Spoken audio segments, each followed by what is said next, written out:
Ambassador Veltar stood before the great communication array on Zephyra Prime, his forearms trembling as he prepared to send what might be his people's final message to the stars. Behind him, the command center buzzed with quiet desperation. 12 different alien species worked side by side, their varied forms united by fear and fading hope. The Devourers had consumed 3 star systems in the past year. These machine creatures ate entire planets, turning rock and metal into more ships, more weapons, more destruction. They felt no pain, showed no mercy, and never stopped their advance toward the heart of the Zephyrian collective. "Sir, we've lost contact with the outer colonies," reported Commander Thix, her insect-like features twitching with stress. "The Devourers reached the Kelteran system 6 hours ago." Veltar's scaled skin darkened with sorrow. Kelteran was home to 50 million beings. Now it would become raw material for the enemy war machine. He turned back to the communication array, knowing their time was running out. The collective had tried everything. Their greatest warriors fell before the endless machine swarms. Their smartest scientists could not find a weakness in the Devourer technology. Their diplomats discovered that the machines did not negotiate, they only consumed. Veltar activated the long-range transmitter and began recording. His voice carried across the galaxy, reaching toward a small blue planet the collective had recently discovered. The humans there had only just begun exploring space, but they seemed different from other young species. Their radio signal spoke of something the galaxy rarely saw: beings who helped others without asking for payment. "People of Earth," Veltar began, his voice steady despite his fear. "My name is Ambassador Veltar of the Zephyrian Collective. We are 12 species living in peace across 47 worlds. We have traded knowledge and art for 3,000 years. Our children play together under foreign suns, and our elders share wisdom across the stars." He paused, watching through the great windows as evacuation ships lifted off from the planet's surface. Millions of refugees fled toward the inner worlds, but there was nowhere safe left to run. "We are dying," Veltar continued. "An enemy we call the Devourers moves through our space like a plague of metal and hunger. They turn our worlds into factories, our people into fuel for their endless war. We have fought them for 2 years. We have lost." The ambassador's voice cracked slightly as he thought of his own family, already evacuated to what they hoped was safety. "We do not ask this lightly, young friends of Earth. We know you have your own struggles, your own people to protect. But if there is anything you can spare, any wisdom, any hope, any small gesture of friendship, we would be grateful. We face the end of everything we have built, and we do not wish to face it alone." In the background, alarms began to sound. The Devourers had entered the outer edge of the Zephyra system, their dark ships blotting out the stars like a tide of death. Veltar looked at the transmission console, knowing this might be the last message his people ever sent. "We will remember you spoke to the stars about peace and hope. If we do not survive, perhaps others will learn from our story. Perhaps they will build something better than what we managed to create." He was about to end the transmission when something made him continue. The humans' radio signals had been different. They sang about love and sacrifice, about standing up for strangers, about never giving up. Maybe these young beings would understand. "We have learned much in our long history," Veltar said softly. "We learned that trade builds bridges between worlds, that knowledge grows when shared, that art makes life worth living. But we never learned how to fight for these things when faced with something that only knows destruction. Perhaps you humans, with your warrior songs and your stories of heroes, perhaps you understand something we do not." The communication array powered down as the planetary defense systems came online. Through the windows, Veltar could see the first Devourer scouts entering the system, their hull shapes twisted and wrong against the clean lines of Zephyrian architecture. "Will they answer?" asked Commander Thix, joining Veltar at the window. "I do not know," the ambassador replied. "They are young, barely beyond their own world. What could they possibly do that our greatest military minds could not?" What Veltar did not know was that his message had already reached Earth. In the underground bunkers of the United Nations, in the military headquarters of a dozen nations, in the corporate boardrooms of humanity's greatest companies, people were listening to his plea. As the first Devourer ships began their attack on the outer planets of the Zephyra system, Earth's leaders were not debating whether to help. They were arguing about how fast they could move their fleets across the galaxy. President Martinez slammed her hand on the conference table in Geneva. 47 worlds full of innocent people? We're not discussing this. We're going. General Harrison nodded grimly. Every ship we have, every weapon, every soldier who volunteers. The corporations are already loading relief supplies, added Secretary Chen. Food, medicine, construction equipment, everything we can fit in the cargo holds. Veltar stood in his command center watching the enemy approach, unaware that humanity had heard his plea and decided to answer it with everything they had. The humans were coming, and they were bringing the full weight of their industrial might, their military power, and their stubborn refusal to let strangers die without a fight. The Zephyrian collective had asked for hope. They were about to discover that when humans give their word, they give everything else too. In the depths of space between Earth and Zephyra Prime, the largest fleet in human history was already accelerating toward the war zone. Admiral Sarah Chen stood on the bridge of the UES Determination, watching the stars ahead grow brighter as they pushed their engines beyond safe limits. How long until we reach their space? She asked her navigation officer. 18 days if we maintain current speed, Admiral. Not fast enough, Chen replied. Engineering, can we push the engines harder? We can try, ma'am, but we might burn out the drives. Chen looked at the communication from Earth scrolling across her screen. Every human nation had contributed ships, weapons, supplies, and volunteers. This was not just a military operation. This was humanity itself responding to a cry for help. Burn them out if you have to, Admiral Chen ordered. Those people asked for our help. We're not going to be late. Behind them, 300 human ships followed the flagship into the dark, carrying soldiers who had never seen an alien face and supplies for creatures they had never met. They flew toward a war they did not understand, to save people they had never known existed because someone had asked them for help, and that was enough. Veltar barely slept as the Devourers tore through the outer defenses of his home system. Each hour brought news of another moon stripped bare, another space station consumed by the hungry machines. The evacuation fleets carried millions of refugees deeper into collective space, but everyone knew they were only buying time. Sir, Communications Officer Zex announced from his station, we're receiving a transmission. It's from the humans. Veltar's heart skipped. He had not expected any response at all, much less one so soon. Put it through the main display. The holographic screen flickered to life, showing a human female in what appeared to be a military uniform. Her face was stern but not unkind, and her eyes held a determination that surprised the Zephyrian ambassador. Ambassador Veltar, the human said, this is Admiral Sarah Chen of the United Earth Coalition Fleet. We received your message. We're coming to help. Veltar stared at the image, struggling to process what he was hearing. Admiral Chen, we are grateful for any assistance, but I must warn you. The Devourers have consumed 3 star systems. Their forces number in the millions of ships. We do not expect... With respect, Ambassador, Admiral Chen interrupted. We didn't ask what you expected. You asked for help and we're bringing it. Our fleet will arrive in your space in 16 days.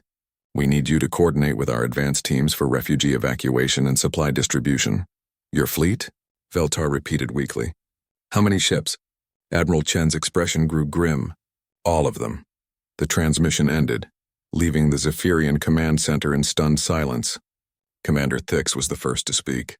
Sir, what did she mean by all of them? Veltar was wondering the same thing.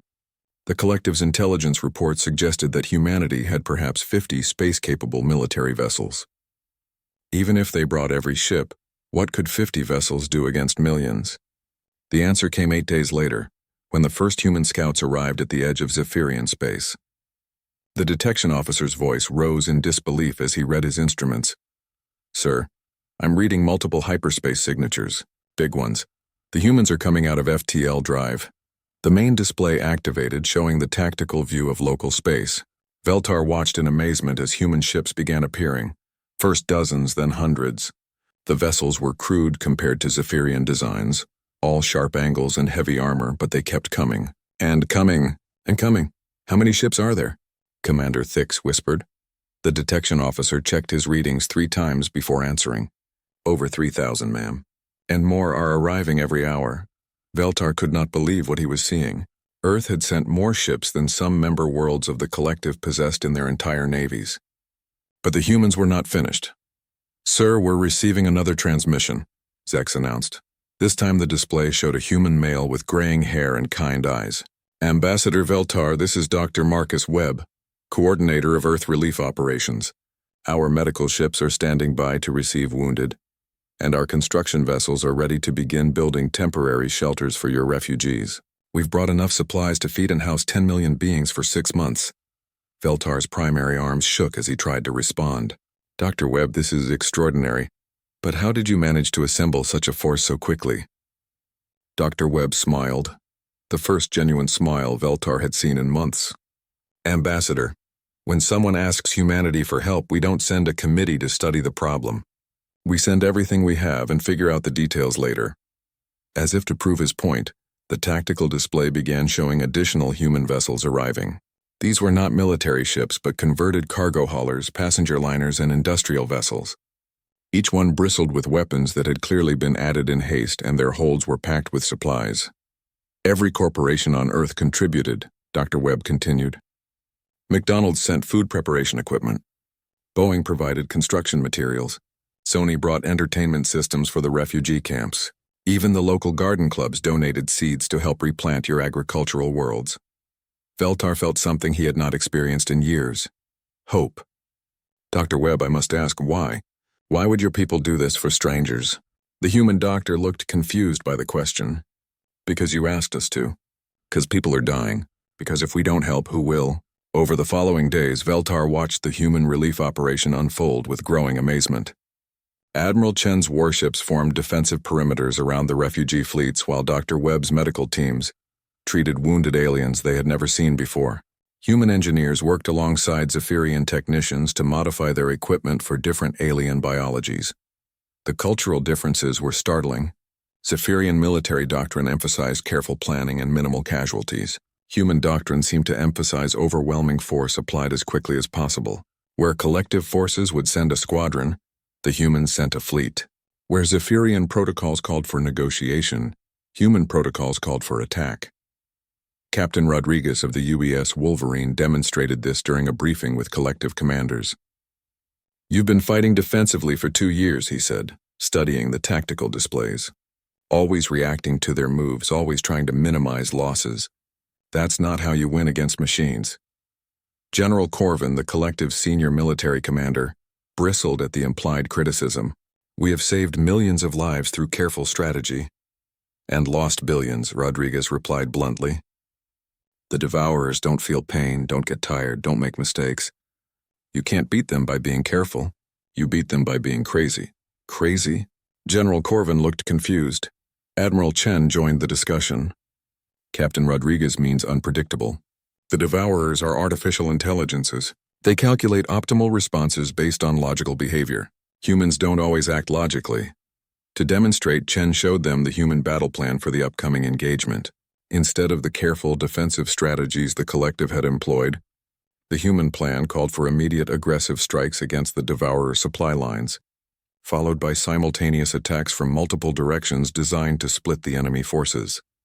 This is madness, General Corvin protested. The casualty projections are acceptable, Admiral Chen finished. General, your people asked for our help. Trust us to know how to fight. Veltar watched the debate with fascination. The humans were not just bringing ships and supplies, they were bringing a completely different way of thinking about the war.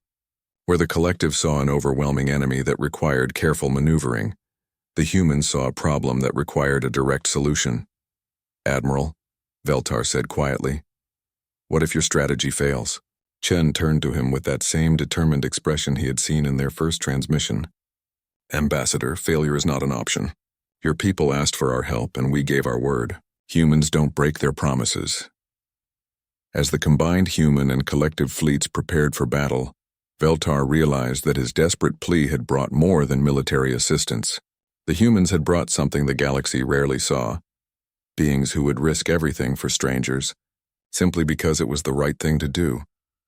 The Devourers were about to learn that humanity's greatest weapon was not their technology or their numbers. It was their refusal to abandon anyone who asked for help, no matter what the cost might be. The battle for Zephyra Prime began at dawn, ship time, when the massive Devourer fleet emerged from the outer asteroid belt like a dark tide of metal and malice. Veltar watched from the command center as thousands of enemy vessels moved in perfect formation toward the planet. their movements cold and calculated. Devourer forces are maintaining standard approach patterns, reported the tactical officer. They're following the same attack sequence they used at Keltaran and Vorth. Admiral Chen's voice crackled over the communication system from her flagship. That's what we were counting on. All human vessels implement Operation Chaos, collective forces, maintain defensive positions until we give the signal.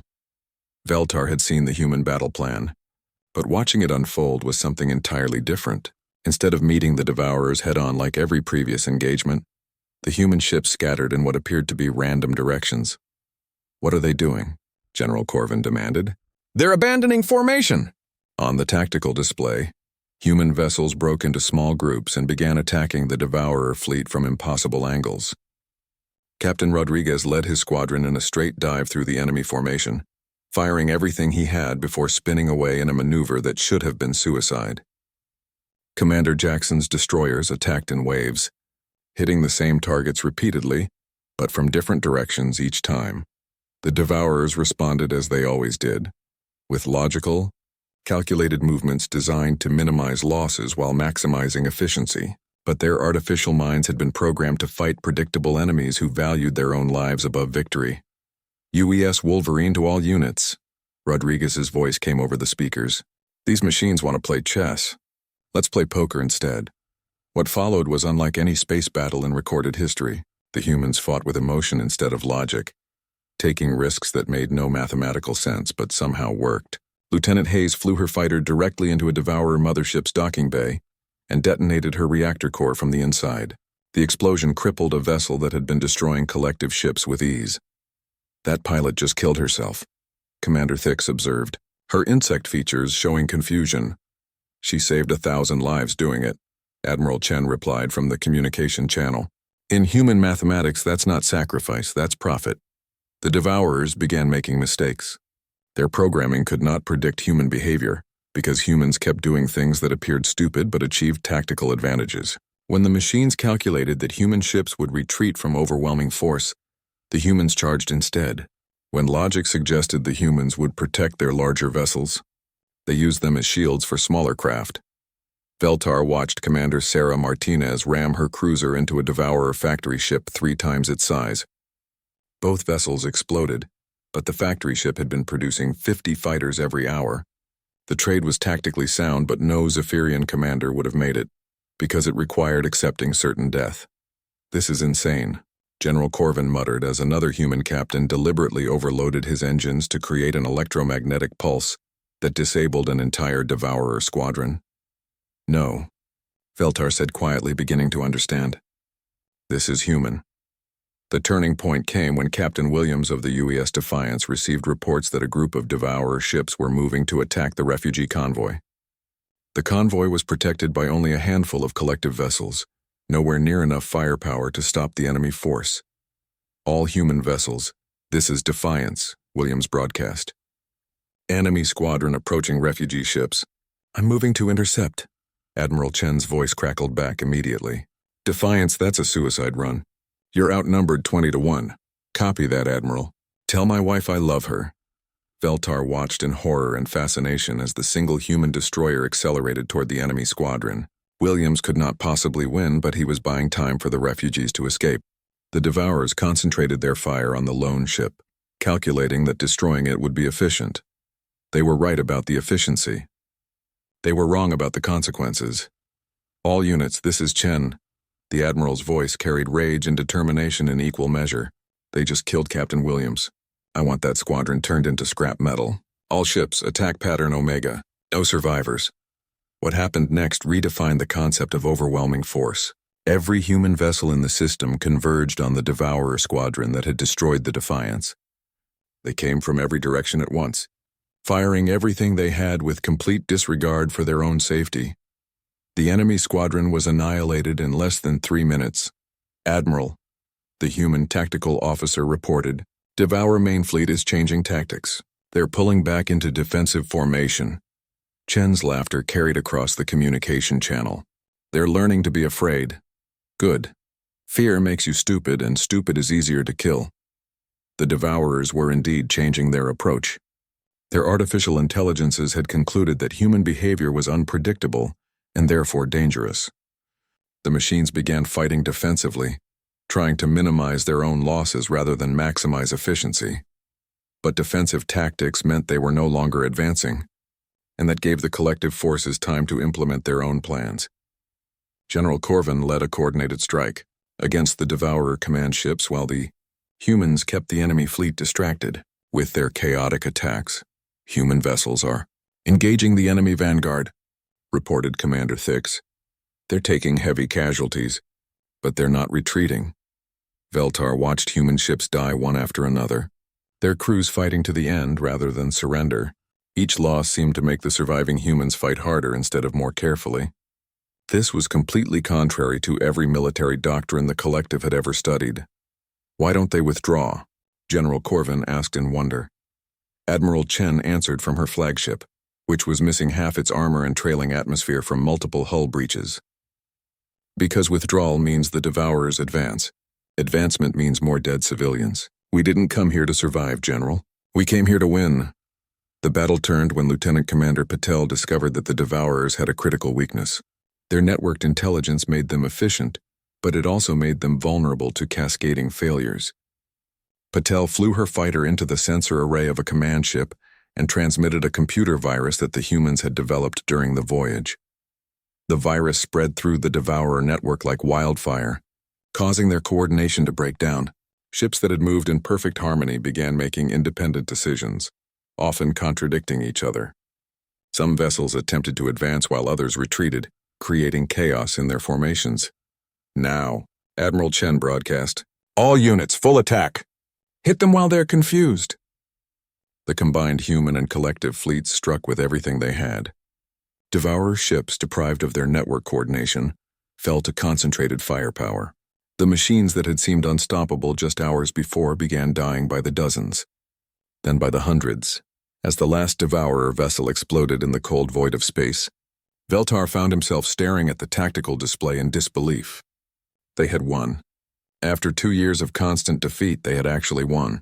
Human casualties? Admiral Chen asked her staff. 40% of our fleet, Admiral. 600 ships and 30,000 crew. Veltar expected the humans to mourn their losses, but Admiral Chen's response surprised him. "They died for strangers," she said quietly. "There's no better death than that." The ambassador realized that he was witnessing something unprecedented in galactic history. A species that would sacrifice everything for people they had never met, simply because it was the right thing to do. The humans had not just brought superior firepower to the battle.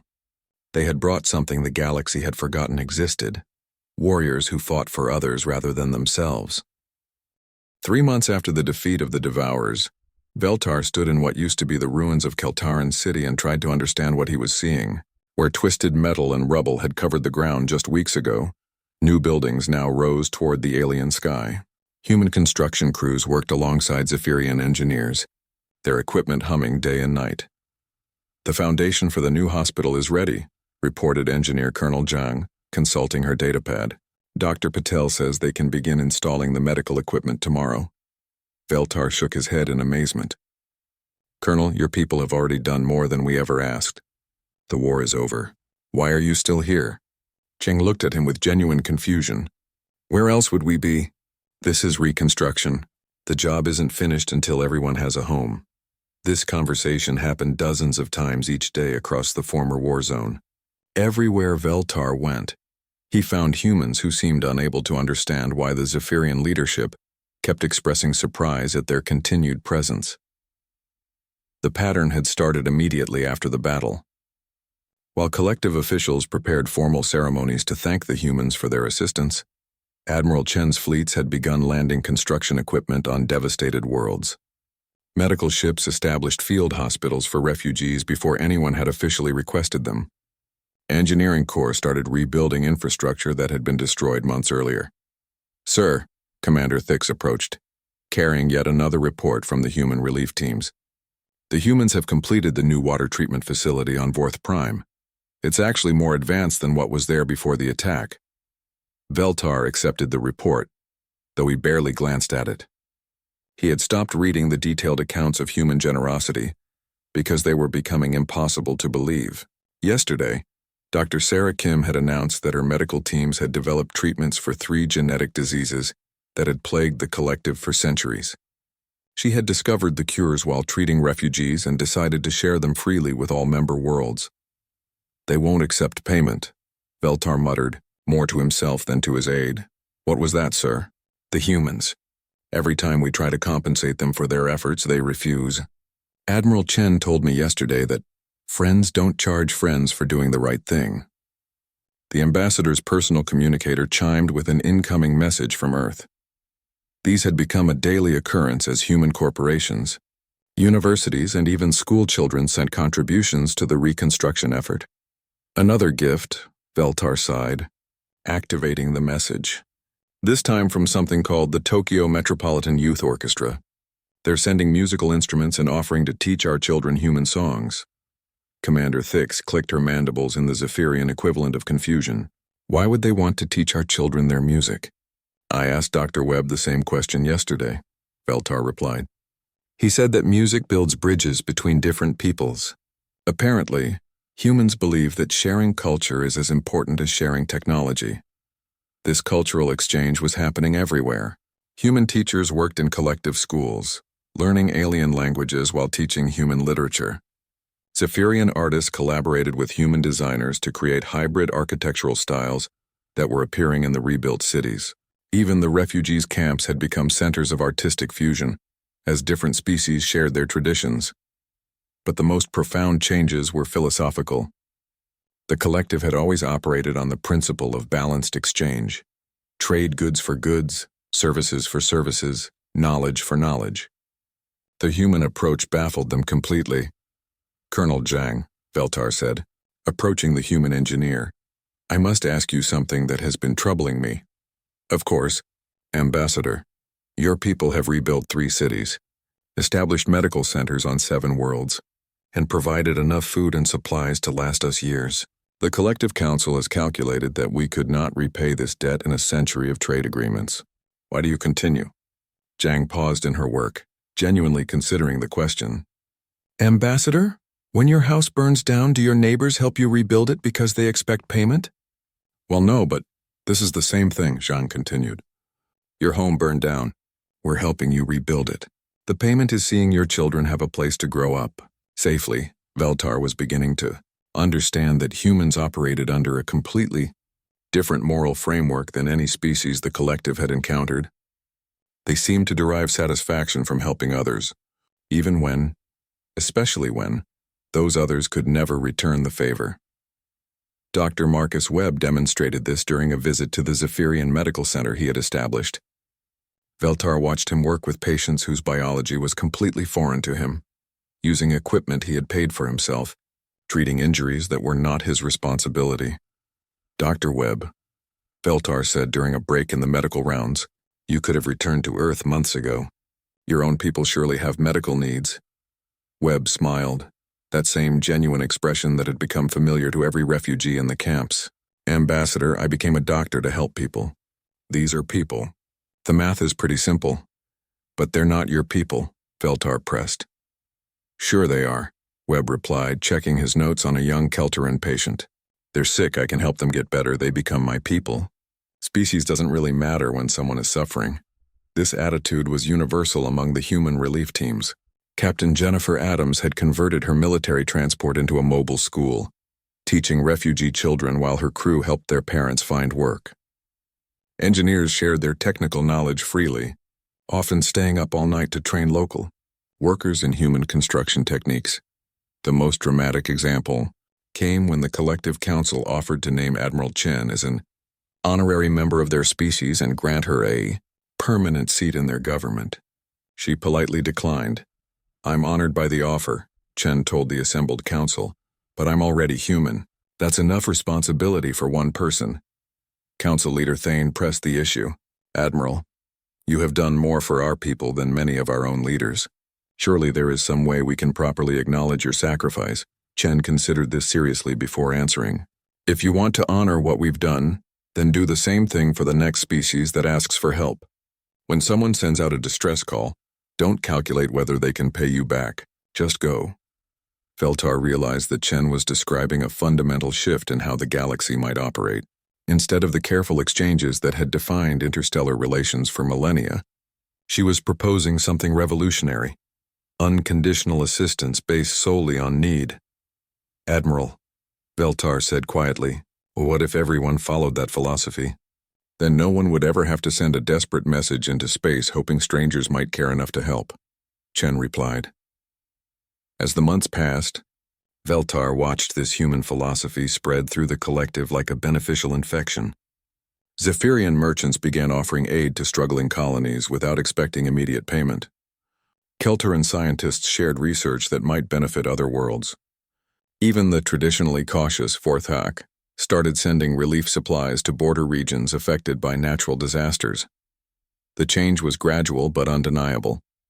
The collective was becoming more like humanity, more willing to take risks, more eager to help, more inclined to act on emotion rather than cold calculation.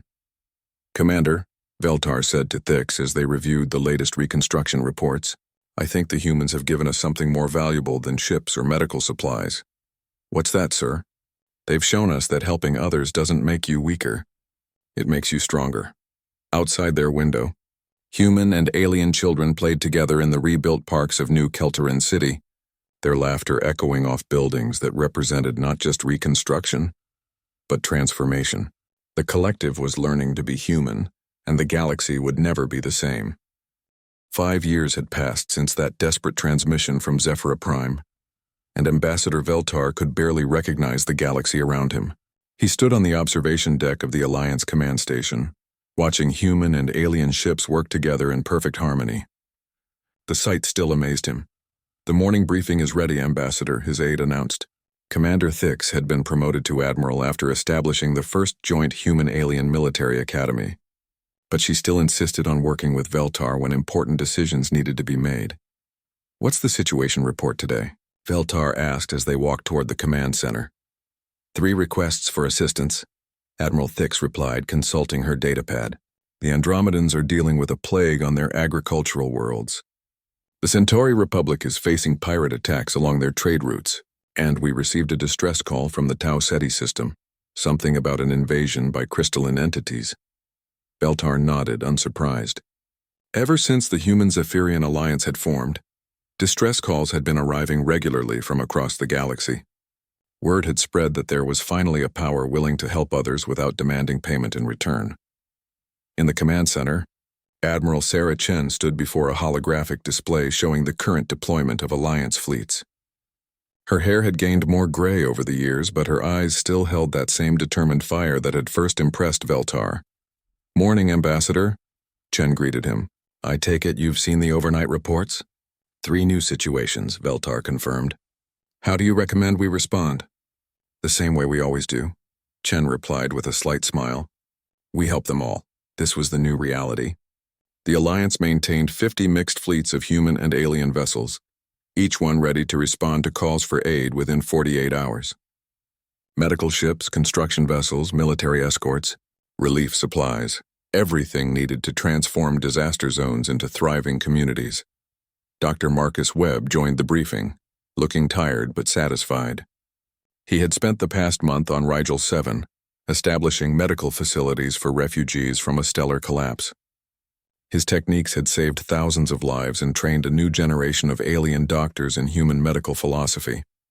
"The Andromedan situation is interesting," Webb reported. "Their plague appears to be artificial, possibly a bioweapon, but it's designed to target their specific genetic markers. I think we're looking at the work of the crystalline hegemony." The crystalline hegemony had become the Alliance's primary concern over the past 2 years. Unlike the mindless devourers, the hegemony was a collection of silicon-based life forms that viewed organic beings as inferior and suitable only for slavery or elimination. They had been expanding their territory systematically, conquering worlds through a combination of military force and biological warfare. "Sir," Communications Officer Park announced, "we're receiving a priority transmission from the Tau Ceti system. It's a formal distress call." The main display activated, showing a desperate-looking humanoid with blue-tinted skin and large eyes. Veltar recognized the species, The Tausetians were peaceful traders who had never been involved in galactic conflicts. "This is Director Vex of the Tauseti Colonial Authority," the alien began, his voice shaking with fear. "Our worlds are under attack by crystalline warships. They've already conquered our outer colonies and turned our people into labor units. We have perhaps days before they reach our core worlds. Please, if anyone receives this message, we need help. We cannot fight them alone." The transmission ended, leaving the command center in grim silence. Everyone present had heard similar pleas before, but they never became easier to witness. "Distance to Tau Ceti?" Admiral Chen asked. 14 days at maximum acceleration, navigation reported. "Composition of the enemy force? Intelligence estimates 200 crystalline vessels, plus converted organic ships crewed by enslaved populations," Admiral Thix replied. "Standard hegemony invasion pattern." Chen studied the tactical display, calculating options. "We can get there with 3 fleets if we strip defenses from the outer sectors. That would leave our reconstruction projects vulnerable," Dr. Webb pointed out. "And our people will want to know why we're risking Alliance lives for strangers again," added General Morrison, the human military attaché. Veltar listened to the debate with growing frustration. 5 years ago, this conversation would never have happened. The humans would have been moving their fleets before the transmission ended, but success had brought new complications. The Alliance now had member worlds to protect, ongoing projects to consider, political implications to evaluate. "Admiral Chen," Veltar said quietly, "what would you have done 5 years ago if you had received Director Vex's message?" Chen looked at him with that familiar expression of determination. 5 years ago, we would have sent every ship we had and figured out the consequences later. Then why are we hesitating now?" The question hung in the air like a challenge. Around the command center, human and alien officers looked at each other uncertainly. The Alliance had grown powerful, but power brought responsibilities that sometimes conflicted with their founding principles. "Because we're not desperate anymore," Dr. Webb said softly. 5 years ago, we had nothing to lose. Now we have everything to lose." Veltar understood the dilemma, but he also understood something else. "Dr. Webb, do you remember what you told me when I asked why you stayed to help rebuild our worlds?" "That people were suffering and I could help them get better," Webb replied. "Are the Tausetians not people? Are they not suffering?" Admiral Chen straightened and Veltar could see the decision forming in her eyes. "All fleets are to prepare for immediate deployment to Tau Ceti space. Full military configuration with relief supplies. We leave in 6 hours, ma'am," General Morrison protested. "The risk assessment, General," Chen interrupted. 5 years ago, an alien species asked for our help, and we gave them everything we had.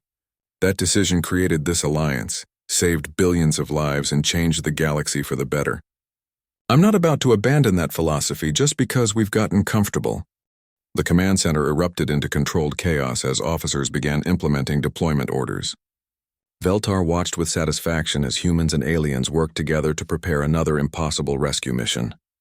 "Admiral Thix," Veltar called to his former aide, "what do you think our chances are against the crystalline hegemony?" The insectoid officer considered the question seriously. "Mathematically? 4. The enemy has superior numbers and established positions. Logically, we should request negotiations. And practically?" Admiral Thix's mandibles clicked, and what Veltar had learned was the alien equivalent of a human smile. "Practically, we're humans and human-trained aliens about to do something crazy for people we've never met. The hegemony won't know what hit them."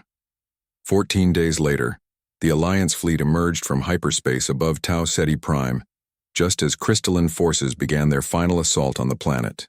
Director Vex's desperate transmission had painted a grim picture, but the reality was worse. Entire cities had been transformed into mining operations, their populations enslaved to extract resources for the hegemony war machine. "This is Admiral Chen to all Alliance vessels," the human commander announced. "We came here to free these people, and that's exactly what we're going to do. All ships engage the enemy. No crystalline vessel leaves this system operational." The battle that followed became legendary throughout the galaxy. Alliance forces, outnumbered 3-1, fought with the same desperate courage that had characterized the war against the Devourers. But this time, they fought alongside allies who had learned human tactics, human philosophy, and human determination. When the last crystalline ship was destroyed and the enslaved populations freed, Director Vex stood before Admiral Chen with tears streaming down his blue-tinted face. "Admiral, how can we ever repay you for what you've done?" Chen's answer had become the unofficial motto of the Alliance. "Director, when someone else sends out a distress call, answer it. That's payment enough." 3 months later, Veltar received a communication from the Tau Ceti system. Director Vex was leading a rescue fleet to assist the Andromedans with their plague crisis. The cycle was continuing, spreading across the galaxy one species at a time. Veltar stood once again on the observation deck of Alliance Command, watching human and alien ships prepare for their next mission. Somewhere in the galaxy, someone was probably composing a desperate message asking for help. And when that message arrived, the Alliance would answer it the same way humanity always had, with everything they had to give. The ambassador activated his personal communicator and began recording a message to be broadcast throughout Alliance space. "This is Ambassador Veltar to all member worlds and allied species. 5 years ago, my people made a desperate plea for assistance, never expecting anyone to answer. Humanity responded not with calculations or conditions, but with unconditional aid and friendship. Today, that philosophy has transformed not just our alliance, but our entire approach to existence among the stars. We have learned that helping others does not make us weaker, it makes us stronger. We have discovered that the galaxy is not a marketplace where assistance must be purchased, but a community where neighbors help neighbors simply because it is right. To any species receiving this message, know that you are not alone. If you need help, ask for it. We will come, not because we expect reward, but because when someone reaches out in desperation, the only civilized response is to reach back. This is the human way. This is now our way. And together, we will ensure that no one in this galaxy ever has to face extinction alone." As the message transmitted across the stars, Veltar smiled and prepared to answer the next call for help. Humanity had taught the galaxy a simple lesson that would echo through the centuries. When someone asks for aid, you don't hesitate, you don't calculate, you don't negotiate. You just go.